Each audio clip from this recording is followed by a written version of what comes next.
Life లో millionaire అవ్వాలనుకుంటే అప్పుల నుంచి బయటపడి డబ్బుని ఫాస్ట్ గా సంపాదించాలనుకుంటే ఏప్రిల్ 1 నుండి జరగబోయే అన్వర్ క్లాసెస్ కి రిజిస్టర్ చేసుకోండి. నమస్కారం విజయపెద్దిన గారు. నమస్తే నాగరాజ్ గారు. భరించుకోలేనంత బాధ ఉన్నప్పుడు ఎవరితోనూ షేర్ చేసుకోలేనటువంటి పరిస్థితి కూడా వచ్చేస్తుంది కొన్నిసార్లు మనకి. చుట్టుపక్కల ఉన్నటువంటి వాళ్ళతోటి షేర్ చేసుకుంటే ఏమవుతుందో అనుకున్నటువంటి ఆలోచన కూడా ఉంటుంది. దాన్ని ఎలా అండి ఓవర్కమ్ చేయాలి? ఫస్ట్ మా దగ్గరికి రావాలి. అంతే కదా, భరించుకోలేని బాధలుండి అది ఎవరితో షేర్ చేయలేనప్పుడు, కానీ ఎవరో ఒకళ్ళతో షేర్ మాత్రం ఖచ్చితంగా చేసి తీరాలి. సరే, నేను అంటే నవ్వుతా అన్నానని మీరు అనుకోవద్దు. మన బాధలు పక్కన వాళ్ళకి తెలవకూడదు, తెలిస్తే క్లోజ్ సర్కిల్లో బాగుండదు. నా బాధని వాళ్ళు తీర్చలేరు, కానీ నా బాధ గురించి తెలిసి మళ్ళీ వాళ్ళు ఫీల్ అవ్వచ్చు ఇట్లా. కానీ ఏం చెయ్యాలి? ఎవరో ఒకళ్ళతో బాధని పంచుకుంటే కానీ బాధ తగ్గదు. కాబట్టి కౌన్సిలర్స్ ఉంటారు అనేది మేము చెప్తాం. సరే, ఇది పక్కన పెట్టేయండి. మనకి మనమే ఎలా బాధని తగ్గించుకోవాలి వేరే వాళ్ళకి చెప్పకుండా? ఇదే కదా మీ ప్రశ్న. దీనికి మీరు చెప్తే నమ్మరు, చాలామంది నమ్మరు. ఇది అంటే పాటించిన తర్వాతే దాని విలువ తెలుస్తుంది. ఫస్ట్ థింగ్ ఏంటంటే రాయటం. రాయాలి. మన బాధని ఒక బుక్ తీసుకుని ఏంటి అనేది, అసలు మన బాధ ఏంటి, మనం వేరే వ్యక్తితో ఎట్లా చెప్తామో అలాగే ఆ పుస్తకంలో రాసేయాలి. రాసినప్పుడు మనకి తెలియని బాధతో పాటు, మనకి తెలిసిన బాధలతో పాటు ఇంకా కొన్ని అంతర్గతంగా మనల్ని ఆల్రెడీ బాధిస్తున్నాయని మనకి తెలియని విషయాలు కూడా బయటకు వస్తాయి. మీకు అర్థమైందా? రాసినప్పుడు అన్ని భావాలు కలగా పొలగా అన్ని గజిబిజిగా ఉన్నాయి, అన్నీ మీకు బయటకు వచ్చి మీ కళ్ళ ముందు అట్లా రాత రూపంలో అక్కడ ఉంటాయి. వాటిని మీరొక్కసారి చదివినప్పుడు మీకు తెలియని, అంటే ఆ బాధ నుంచి బయటపడే మార్గం తెలిసే అవకాశం ఉంటుంది. ఆల్రెడీ గుండెల్లో ఉన్న బాధ అంతా కాగితాల మీదకి వచ్చేసి మీకు శరీరం తేలిగ్గా అవుతుంది, మనసు తేలిగ్గా అవుతుంది, ఈ భారం చాలా మటుకు తగ్గుతుంది. సో ఖచ్చితంగా ఏ మనిషి లేనప్పుడు షేర్ చేసుకోవటానికి మీ బాధ ఉన్నా, మీరు వాళ్ళతో పంచుకోలేని పరిస్థితిలో ఉన్నప్పుడు ఖచ్చితంగా చేయాల్సిన మొట్టమొదటి పని జర్నలింగ్. దీన్నే జర్నలింగ్ అంటారు. రాయాలి. ఎవరైనా సరే, నేను ఇప్పుడు ఈ వీడియో ముఖంగా అంటే ఒక ప్రశ్న అనుకోండి, ఛాలెంజ్ అనుకోండి, సవాల్ అనుకోండి, ఎవరైనా సరే రాసిన తర్వాత మా బాధ తగ్గలేదు అని చెప్పమనండి, వాళ్ళతో నేను మాట్లాడతాను. రాసి చూసిన తర్వాత అంత పవర్ఫుల్ ఇది. తెలియని సొల్యూషన్ ఇది, వాళ్ళు నమ్మలేని సొల్యూషన్ ఇది. ఖచ్చితంగా రాయండి, ఎవరికి బాధ ఉన్నా సరే. ఇన్ఫ్యాక్ట్ నేను ఇది పాటించాను కాబట్టి ఇంత ఘంటాపదంగా సవాల్లాగా కూడా చెప్పగలిగాను. అన్నీ అందరితో షేర్ చేయలేమండి, అన్నీ అందరితో షేర్ చేయలేం. అవునా? ఇంకోటి, పెదవి దాటితే పృథివి దాటినట్టే అంటారని కొన్ని ఎవరితోనూ షేర్ చేయకూడదు కూడా. కొన్ని ఏదన్నా ఒకలాంటి బాధ ఏదన్నా ఉంటే అది అందరితోనూ చెప్పలేం మనం. కానీ పుస్తకంలో రాయొచ్చు. రాయండి, చదవండి, చింపేయండి. ఇంకది ఎవరికి తెలిసే అవకాశం ఉండదు. ఇదొకటి. తర్వాత మీరు అంటే రెగ్యులర్గా చెప్పే ఉంటాయి. అంటే ఏంటి? ఒక వ్యాపకాన్ని సృష్టించుకోండి. అలవాటు కింద మార్చినప్పుడు ఏంటంటే ఈ బాధ నుంచి బయటపడే శక్తి మీకు వ్యాపకం ఇస్తుంది. ఏదో ఒక హాబీ కానీ, ఒక క్రియేటివ్ ఆర్ట్ ఫామ్స్ కానీ ఇలాంటివి ఉన్నప్పుడు అవి ఈ బాధని అధిగమించటంలో కూడా ఉపయోగపడతాయి. అవి మీరు చెప్తుంటే అంటే ఒక మనిషిని తెలియకుండా ఎగ్జైట్ చేసేటువంటిది, అంటే యాంగ్జైటీ కాకుండా ఎగ్జైట్ చేసేటువంటి అంశాలు కొన్ని ఉంటాయి. దాన్ని అలవాటు కిందకి మార్చుకున్నా కూడా నిజంగా ఓవర్కమ్ చేయడానికి అవకాశం ఉంటుంది. అంటే ఇప్పుడు ఒక డ్యాన్స్ కానీ, ఒక మ్యూజిక్, ఏదైనా ఒక క్రియేటివ్ ఆర్ట్ ఫామ్ ఉన్నప్పుడు ఏంటంటే అది మనలో పాజిటివ్ హార్మోన్స్ని, ఎగ్జాక్ట్లీ మూడ్ ఎన్హాన్స్ చేయటానికి పాజిటివ్ హార్మోన్స్ ఉపయోగపడతాయి.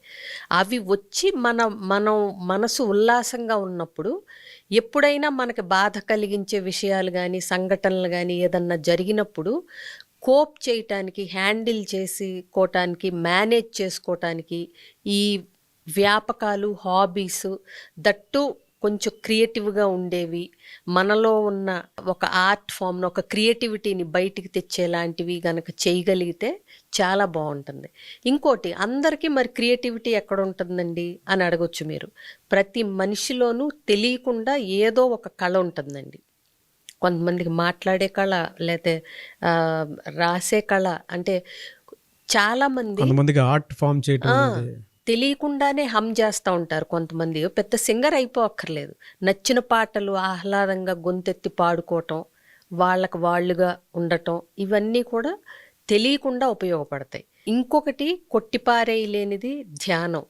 నేను కౌన్సిలింగ్కి ఎవరన్నా వచ్చినప్పుడు ధ్యానాన్ని సజెస్ట్ చేసి ఇది చేయండి మీరు మెడిటేషన్ లాగా అన్నప్పుడు, మాకు ధ్యానం చేయటం రాదండి, ధ్యానంలో కూర్చున్నా మేము కంటిన్యూ చేయలేకపోతున్నాం, ఆ ధ్యానం అంత ఉపయోగపడుతుందని మాకు అనిపించలేదు, ఇలా అనేవాళ్ళు ఉంటారు.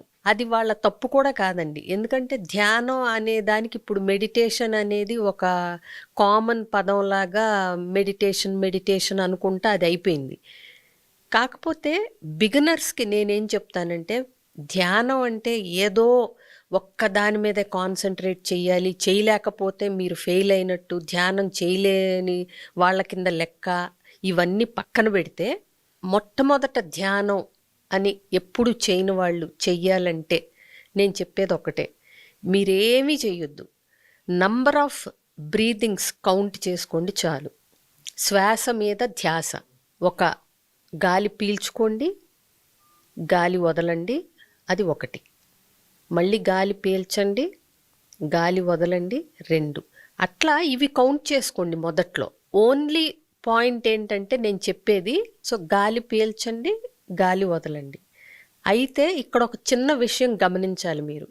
ఎప్పుడూ కూడా శ్వాస తీసుకునే సమయం కంటే వదిలే సమయం అట్లీస్ట్ 2-3 సెకండ్లు ఎక్కువ ఉండాలి. ఓకే, అర్థమైందా? అందుకని ఒక సింపుల్ నంబర్ ఫామ్లో చెప్తాను నేను. అంటే 4 సెకండ్లు గాలి తీసుకోండి, 6 సెకండ్లు హోల్డ్ చేయండి, 8 సెకండ్లు గాలి వదలండి. అంటే మనసులో కూడా కౌంట్ చేసుకోవచ్చు మనం. ఇప్పుడు చూడండి, నేను ఒకసారి మీకు ఊరికే సింపుల్గా చేసి చూపిస్తాను. తీసుకుంటున్నాను నేను.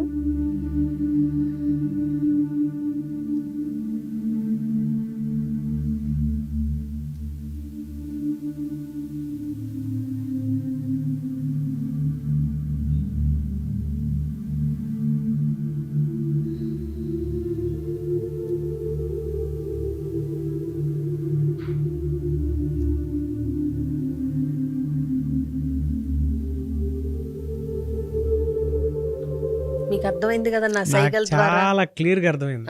4 సెకండ్లు తీసుకున్నాను, ఇలా అన్నప్పుడు హోల్డ్ చేశాను, 6 సెకండ్లు పాజ్ ఇచ్చారు, తర్వాత 8 సెకండ్లు ఎక్సెల్ చేశారు. ఇది ఒక సైకిల్ కింద. ఇట్లా మీరు ధ్యానం చేసేటప్పుడు మనసులో కానీ వేళ్లతో అయినా సరే ఏదైనా మీరు లెక్క వేసుకుంటూ కౌంట్ చేసుకుంటూ ఇదే ధ్యానం అనుకోండి కొంతకాలం పాటు. దీనివల్ల కూడా అద్భుతమైన ఫలితాలు ఉంటాయి. ధ్యానం అంటే ఏదో అంటే కేంద్ర బిందువు ఇక్కడే చూసి చేయాలి, లేదంటే ఒక దైవ నామస్మరణో, ఇవన్నీ కొంచెం అలవాటు అయిన తర్వాత. అంటే ఇప్పుడు మరీ ముందల మనసు మాట వినదు మొదట్లో బిగినర్స్కి. అప్పుడు ఏంటంటే కౌంట్ చేస్తున్నప్పుడు మీకు లెక్క ఉంటుంది, 5 అయినాయి, 6 అయినాయి, మళ్ళీ లెక్క తప్పిందా మొదటికి రండి. సో మీకు కొంతకాలానికి ఒక పట్టు, ఒక నియంత్రణ, మనసు మీద ఒక నియంత్రణ ఇది వచ్చినప్పుడు మీరు ఎలా కావాలంటే అలా ధ్యానం చేసుకోవచ్చు. ఒక వస్తువు కానీ, ఒక నామం కానీ, ఒక దేవుడి అంటే శ్లోకం కానీ, లేకపోతే రుద్రాక్షల కౌంటింగ్ కానీ మీరు ఎలా అన్నా చేసుకోవచ్చు. ఇదొకటి. సో ఇప్పుడు మనకి ఎన్నైనాయి, ఫస్ట్ రాయమన్నారు, తర్వాత ఏదన్నా ఒక వ్యాపకం అలవాటు కిందకి మార్చుకోవాలి. అంటే వాళ్ళని ఎగ్జైట్ చేసేది ఏదైతే ఉంటుందో తెలియకుండానే ఇన్బిల్ట్ ఒకటి ఉంటుంది, దాన్ని ఐడెంటిఫై చేసి వ్యాపకం కిందకి ధ్యానం చేయమన్నాం, తర్వాత ఇంకోటి బ్రీతింగ్ టెక్నిక్, ఆ, అది ధ్యానంలోనే ధ్యానంలోనే బ్రీతింగ్ టెక్నిక్. అవును. ఇంకోటి ఖచ్చితంగా ఫిజికల్ ఎక్సర్సైజ్ చేయండి. ఎస్. ఇదొకటి. వ్యాయామం, దీని ఫలితాల గురించి ఇప్పుడు చెప్పటం మొదలు పెడితే ఇక సెషన్ అయిపోద్ది. ఇంకోటి 8 గంటలు 7-8 గంటలు మంచి నిద్ర ఉండేలాగా చూసుకోండి. అసలు ఇప్పుడు నేను చెప్పిన 5 ఏ బాధ లేకపోతే కూడా రోజు చేస్తే ఇంకా బెటరు. ఎస్. ఇవన్నీ ఏదో బాధ ఉన్నాళ్లే చెయ్యాలని కాదు. ట్రూ అండి. అంటే మీరు చెప్పినటువంటి దాంట్లో బ్రీతింగ్ టెక్నిక్ ఉంది చూసారా, ఒకసారి వీడియో చూసిన తర్వాత ఏ బాధలో ఉండేటువంటి వాళ్ళైనా సరే మీరు ప్రాక్టీస్ చేసి చూడండి. ఇన్స్టంట్ ఎనర్జీ లాంటిది ఒక్కొక్క సెన్స్ మీకు చెప్తుంది. అంటే ఎప్పుడైతే మనం ఆ బ్రీతింగ్ టెక్నిక్లో నుంచి ఆ ప్యాటర్న్ నుంచి బయటపడిన తర్వాత మీకే తెలుస్తుంది ఇంత మంచి రిలాక్సేషన్ ఉంది ఏంటి అని. మేడం చెప్పినటువంటి టెక్నిక్ ఏదైతే ఉందో అది 4, 6, 8 ఆ టెక్నిక్ ప్రతి ఒక్కరూ కనుక ఫాలో అయితే ఇన్స్టెంట్గా మీరు భరించలేనటువంటి బాధలో ఉన్నప్పుడు దాని నుంచి ఎలా బయటపడాలి అని అంటే మీరు ఎవరితోనూ షేర్ చేసుకోవాల్సినటువంటి అవసరం లేదు కూడా. ఆ ఒక్క టెక్నిక్ మీ జీవితానికి చాలా మార్పును తీసుకొని వస్తుంది. ఎవరన్నా ప్రాక్టీస్ చేసినటువంటి వాళ్ళు ఎవరన్నా ఉండుంటే కింద కామెంట్ బాక్స్లో పోస్ట్ చేయండి. అండ్ ఈ వీడియో కనుక నచ్చితే డెఫినెట్గా కామెంట్ బాక్స్లో మాత్రం పోస్ట్ చేయండి మీ అభిప్రాయం ఏదున్నా సరే. అండ్ ఒకవేళ ఇంకా మీకు ఆ రిలాక్సేషన్ రాలేదు, ఎందుకో ఇబ్బందిగా ఉంది అనుకున్నటువంటి వాళ్ళు మీరు అపాయింట్మెంట్ తీసుకోవచ్చు. అపాయింట్మెంట్కి మీరు టైం ఇస్తారా అండి? తప్పకుండా అండి. ఎలా అప్రోచ్ అవ్వాలి? చాలా సింపుల్. స్క్రీన్ మీద కనిపిస్తున్న నంబర్ కాంటాక్ట్ చేస్తే వాళ్ళు అన్ని డీటెయిల్స్ చెప్తారు. భరించలేని బాధ మీకు ఉంది అనుకున్నప్పుడు, ఎవరితోనూ షేర్ చేసుకునేటువంటి అవకాశం లేదనుకున్నప్పుడు, అంటే మీకు గిల్ట్ ఫీలింగ్ ఉండి చులకన చేస్తారని మీకు అనిపిస్తే మాత్రం ఆ సమయంలో ఒక సైకాలజిస్ట్ తోటి కలిసి అప్రోచ్ అయ్యి, అంటే జనరల్గా అపాయింట్మెంట్ తీసుకొని మాట్లాడండి. సో కొన్ని విషయాలకి ఆన్సర్స్ దొరుకుతాయి మీకు. మీ జీవితాన్ని మీ చేతుల్లోనే తీసుకొని మీరే ఒక మంచి మార్గంలోకి తీసుకువెళ్ళాలి అనుకున్నటువంటి వాళ్ళు విజయ పెద్దనగర్ అపాయింట్మెంట్ కావాలనుకుంటే స్క్రీన్ మీద మీకు కాంటాక్ట్ నెంబర్ కనిపిస్తుంది. దాన్ని మీరు కాల్ ఆర్ మెసేజ్ వాట్సాప్ చేసి వెంటనే అపాయింట్మెంట్ తీసుకోండి. ఈ వీడియో లైక్ చేయండి, షేర్ మాత్రం తప్పకుండా చేయండి. ఇలాంటి మరిన్ని వీడియోస్ కోసం మా ఛానల్ ఫాలో అవ్వండి. Thank you so much ma'am.